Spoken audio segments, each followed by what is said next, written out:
इस कार्यक्रम की पुण्यार्चक हैं नागरमाल जैन, विशाल जैन, डॉक्टर स्वाति जैन, समर्थ जैन, कशिश जैन, समस्त गुरु भक्त परिवार, गुरुग्राम, गुप्तदान गुरुग्राम गुरु भक्त परिवार।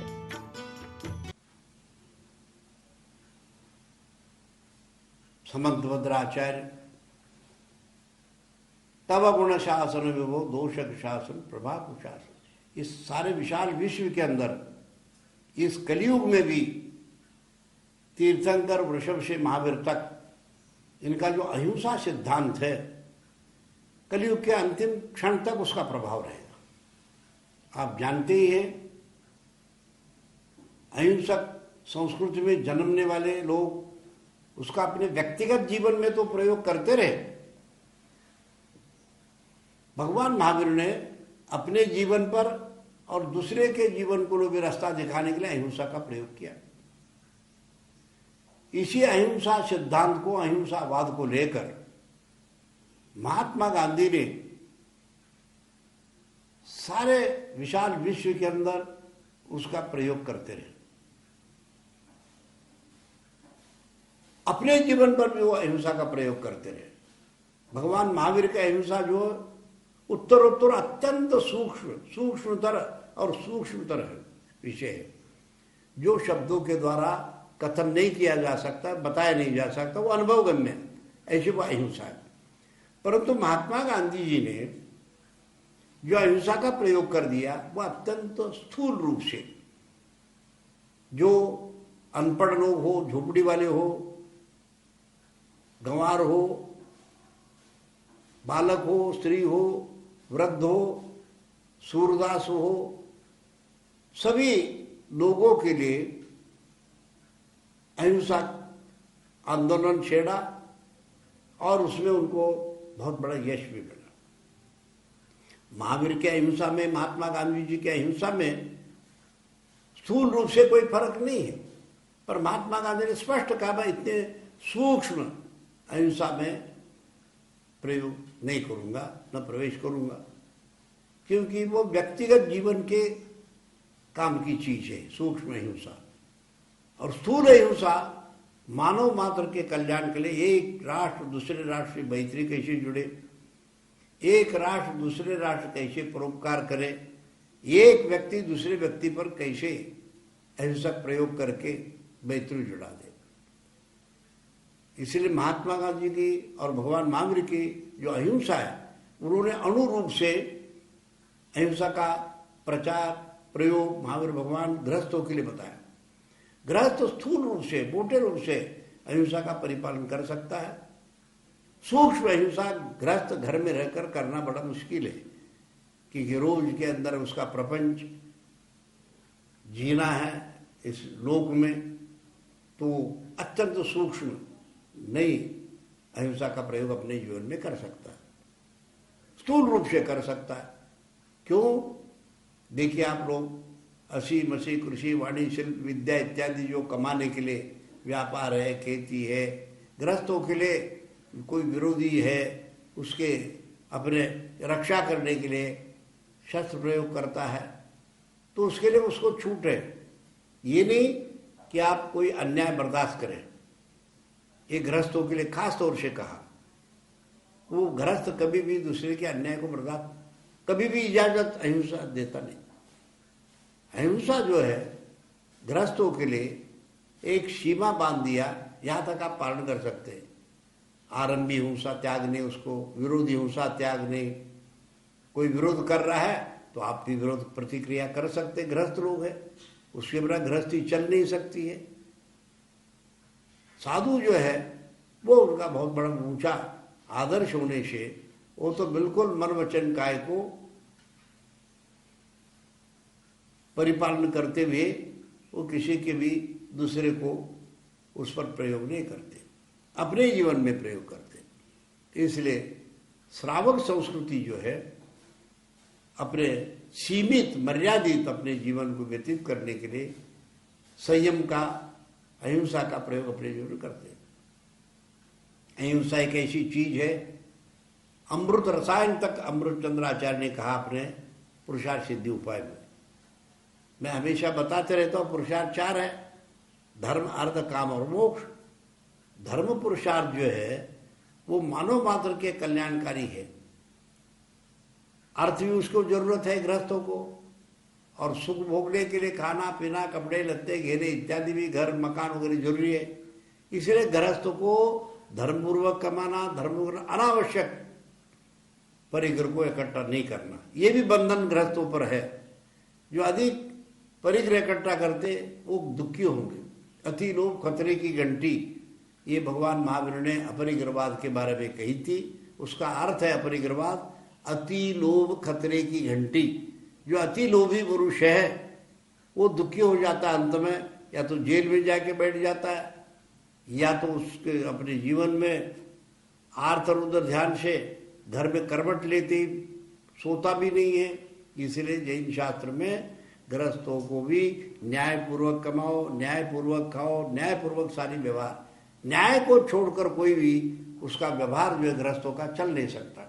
न्यायोपात धनम यजन, न्यायपूर्वक ही वो अपना जीवन यापन व्यवहार करता है, और न्यायपूर्वक करने वाला मनुष्य जो है वो सुखी हो सकता है। अन्यायपूर्वक किया हुआ कोई भी चीज पचा नहीं पाता मनुष्य।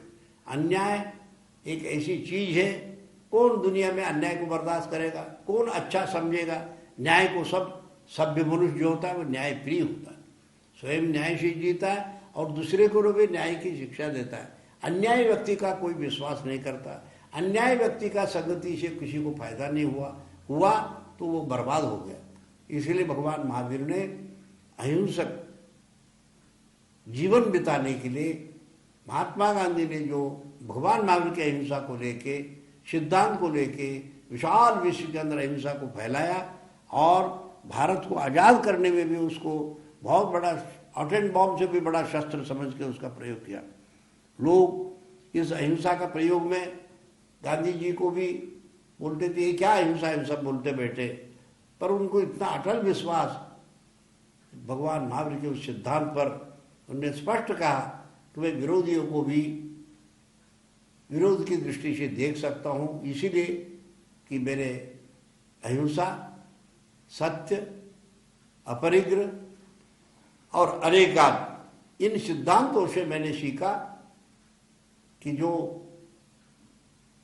कसाई भी है, जो हिंसक भी है, उसको भी हृदय परिवर्तन के साथ सुधारने के लिए कोशिश भगवान महावीर ने कहा है, उसी का प्रयोग महात्मा गांधी भी करते। विरोधियों के हृदय बदलने के लिए बहुत प्रयोग करते रहे। कुछ सफलता भी मिली उनको, नहीं मिली ऐसी नहीं, परंतु विशाल विश्व के अंदर आज जो देश स्वतंत्र हुए, एक केवल इस अहिंसा से और सत्याग्रह से हुए। सत्य का आग्रह करने में बालक भी जब भूख लगता है तो माँ अपने काम में व्यस्त रहती है, वो चाहता है कि दूध पिलाओ, भूखा है, तो जब रोना शुरू करता है तो उसका रोना भी जो है वो सत्याग्रह है एक तरह से। उसी से गांधी जी ने सत्याग्रह सीखा कि बालक माँ में काम में होने से उसको दूध पिलाती नहीं, उसको भूख लगी भी है, वो चिल्लाता है, काम करने नहीं देता। जब विघ्न डालता है तो फिर वो बात जो सीधी होती है, काम धंधा छोड़ के उसको खाना खिलाती है, पिलाती है, सुलाती है, तब इस काम में लगती है। तो गांधी जी ने बालकों से सीखा सत्याग्रह। सत्य का आग्रह करने में कोई दोष नहीं है, सत्य असत्य का कोई आग्रह नहीं हो सकता। तो अहिंसा, इस सिद्धांत को लेके महात्मा गांधी जी ने जो प्रयोग किया, उसी प्रयोग को आज अनेक देश वाले भी कर रहे हैं, अनेक व्यक्ति भी कर रहे हैं, उनको भी सफलता मिल रही है। गांधी जी ने उपवास को भी महत्व दे दिया, उपवास करके भी सत्याग्रह से प्रयोग करते रहे, और देश के गांव-गांव घूमकर उन्होंने देखा इस देश की गरीबी कैसे मिटे, इस देश की प्रजा सुखी कैसे हो, और जनतंत्र कैसे सफल हो। जनतंत्र तभी सफल होने में संभव है जब प्रत्येक व्यक्ति को खाने के लिए रोटी, पहनने के लिए कपड़ा, रहने के लिए मकान, पढ़ने के लिए शिक्षा सुलभ, ये बातें जब आम जनता तक पहुंच जाए, गांव-गांव झोपड़ी में, झोपड़ी तक जब तक ये बातें नहीं पहुंचेगी, खाना पीना कपड़े लत्ते आर्थिक स्थिति, तब तक ये जनतंत्र सफल ऐसे समझा नहीं जा सकता। यद्यपि देश के शासक वर्ग गांव तक सुखी बनने के लिए अनेक तरह के प्रयोग कर रहे हैं, परंतु ये नहीं है हजारों साल गुलामगिरी में रहा ये देश एक ही दिन में ठीक हो सकता है। भगवान भी उसको ठीक नहीं कर सकता। और मनुष्य को व्यसनों से बचना चाहिए। कमाता है खूब है, यदि व्यसनों में पड़ा है तो वो भी बर्बाद होता है, उसको भी सुख नहीं मिलता है। इसलिए कमाने के साथ साथ न्याय से निर्व्यसनी होना चाहिए। व्यसन आजकल इतने हो गए, उन व्यसनों में अनेक व्यक्ति कमाते हैं पर जुआ खेल के गमा देते हैं और नशीली चीजें सेवन करके बर्बाद हो जाते हैं। तो इसलिए भगवान महावीर ने शिकार खेलना, निरर्थक जंगल के प्राणियों को मार देना, आज दुर्लभ प्राणी दिखाई नहीं दे रहे, ऐसे चिल्ला रहे, बोले शिकार खेलने के लिए क्यों इजाजत देगी। तो आज मैं अधिक न कहते हुए आप लोगों को यही कहूँ, हमारा अहिंसा धर्म जो है वो अच्छे तरह से परिपालन करना चाहिए और तभी गृहस्थी जीवन सुखी हो सकता है। और महात्मा गांधी जी की अहिंसा, भगवान महावीर की अहिंसा, इन दोनों में समन्वय होने के लिए एक ही उपाय है कि हम स्थूल रूप से सबको स्कूल कॉलेज में पाठ्यक्रम में अहिंसा का विषय रखकर महात्मा गांधी किस तरह से अहिंसा का परिपालन करते थे और हमारे महापुरुष अहिंसा का किस तरह से प्रयोग करते रहे, इन शब्दों के साथ मैं अधिक न कहते हुए आप लोगों को यही कहूँ, हम लोग अपने जीवन को सुंदर बनाने के लिए अहिंसा, सत्य, अचौर्य, अपरिग्रह, अनेकांत, इन सिद्धांतों का प्रयोग करें। अपना जीवन ही प्रयोगशाला होना चाहिए। इन शब्दों के साथ में विश्व जो है, लोक जो है, दुनिया, या कृत्रिम है, किसी के द्वारा बनाया नहीं है। ये स्वाभाविक अनादि अनंत काल से है और अनादि अनंत काल तक इसकी स्थिति बनी रही।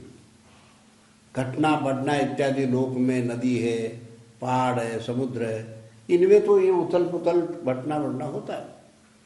जैन शास्त्रों में 6 द्रव्य माने गए हैं, न 7 द्रव्य होते हैं न 5। ये 6 द्रव्य अनादि से है, रहेंगे, जिसको जीव, पुद्गल, धर्म, अधर्म, आकाश और काम, षड द्रव्य जहाँ पर है उसको लोक कहते हैं, जीवादि पदार्थ।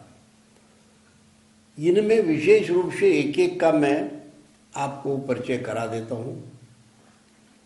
देखिए, जीव उसको कहते हैं जो चैतन्य, मतलब ज्ञान और दर्शन, देखना और जानना जिसमें शक्ति है, चेतना शक्ति, उसको जीव कहते हैं। जो जीवित था, जीवित है और आगे भी जीवित रहेगा, उसको जीव कहते हैं। ये परिभाषा पंचाशिकाय धौला आदि में है।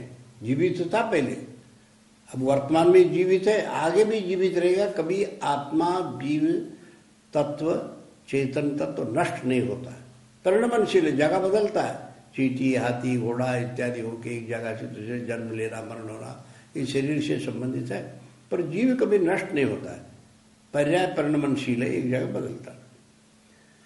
और अनंता अनंत जीव ठसाठस भरे हुए इस पृथ्वी के अंदर, कृमि कीटक से लेके मनुष्य, देव, पर्याय, स्वर्ग इत्यादि।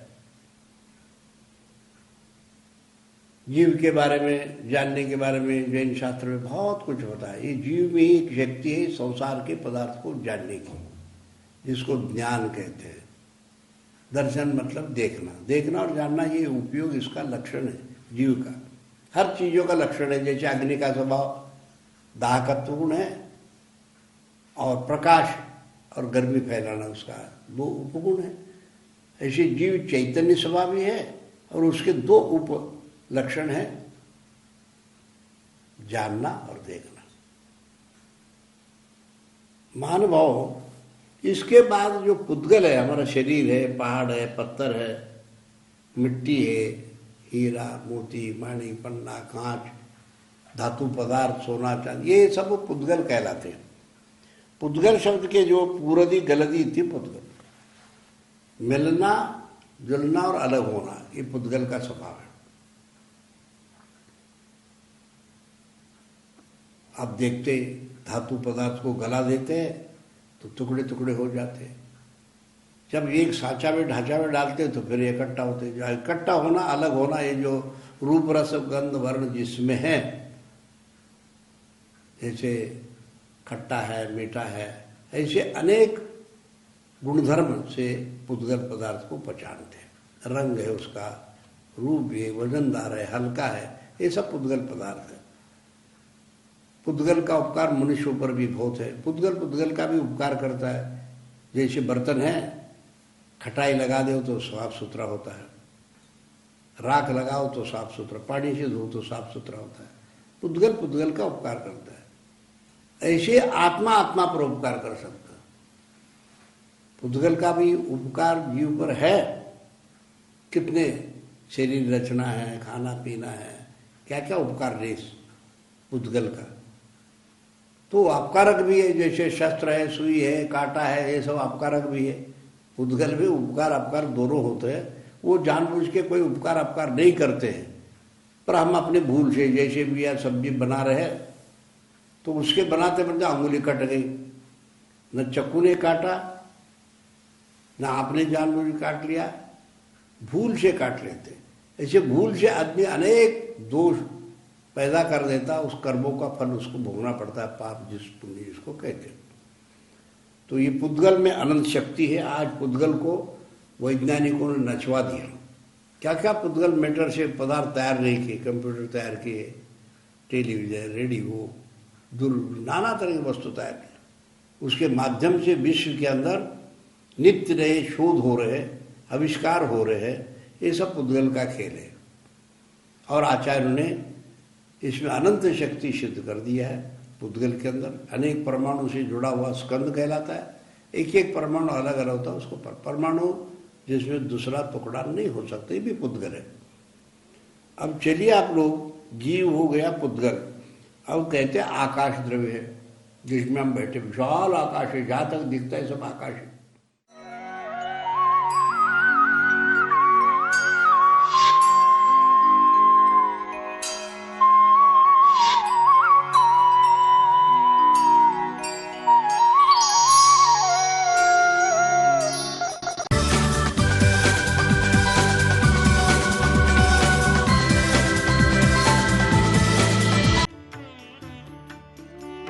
इस कार्यक्रम की पुण्यार्जक थे नागरमाल जैन, विशाल जैन, डॉक्टर स्वाति जैन, समर्थ जैन, कशिश जैन, समस्त गुरु भक्त परिवार, गुरुग्राम, गुप्तदान गुरुग्राम गुरु भक्त परिवार।